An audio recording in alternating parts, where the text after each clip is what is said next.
Cheating issue ni Daniel Padilla, hindi lamang pala isang beses, kung hindi multiple times niya palang niloko si Catherine Bernardo at ilang beses rin siyang binigyan ng pagkakataon ni Catherine. Ayon nga sa isang post sa TikTok na kung saan pinatutungkulan ang dati nilang nakasama sa Too Good To Be True na kung kilalanin ay si Tox, sa totoong buhay ay si Jillian Vicencio. Ayon nga sa isang post, okay, so since deleted na yung original post, kwento ko na lang sa inyo. Around September this year, when DJ cheated with Jillian Vicencio, or baka prior to this month pa, September lang nahuli. Jillian Vicencio said to Sue Ramirez that Didge is Jutes daw. Sue Ramirez told Sofia Andres, which is close friend ni Catherine.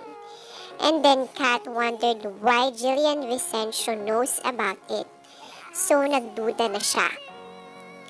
Remember when Kath went to South Korea to receive her award as Best Asian Female Actor ba yun? Basta yun.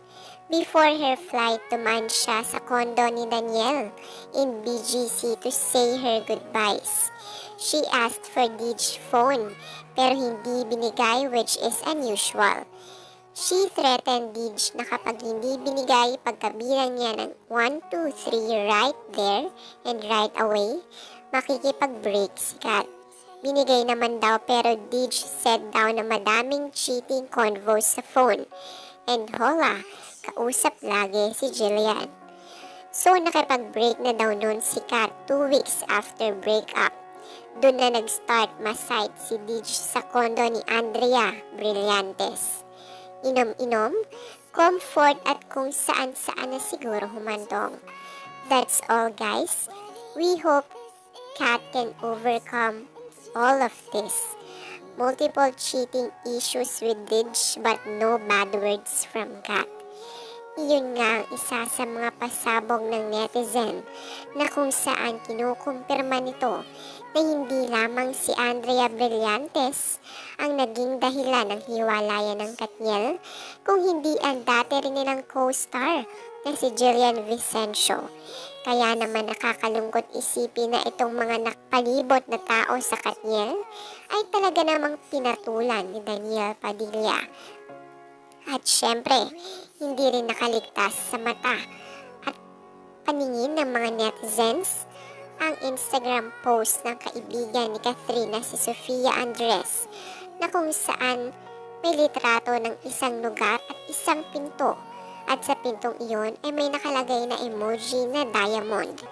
Para sa inyong kaalaman, ang nasabing pinto na iyon ay kung tawagin ay Andrea at nilagyan niya ito ng isang diamond na sa Tagalog ay isang brilyante na nangangahulugan ng Andrea Brillante. Kaya naman, ito ay isang patunay rin at kumpirmasyon sa isa sa kaibigan ni Catherine na totoo nga ang haka-haka at spekulasyon na si Andrea Brillantes ang isa sa dahilan kung bakit naghiwalay ang Katniel.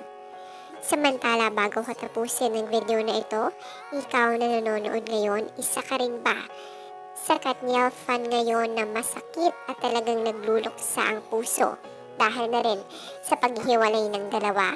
At isa ka rin ba sa nagagalit kay Andrea Brillantes at Daniel Padilla dahil sa panlulokong ginawa nila kay Catherine? Kung oo, comment down below.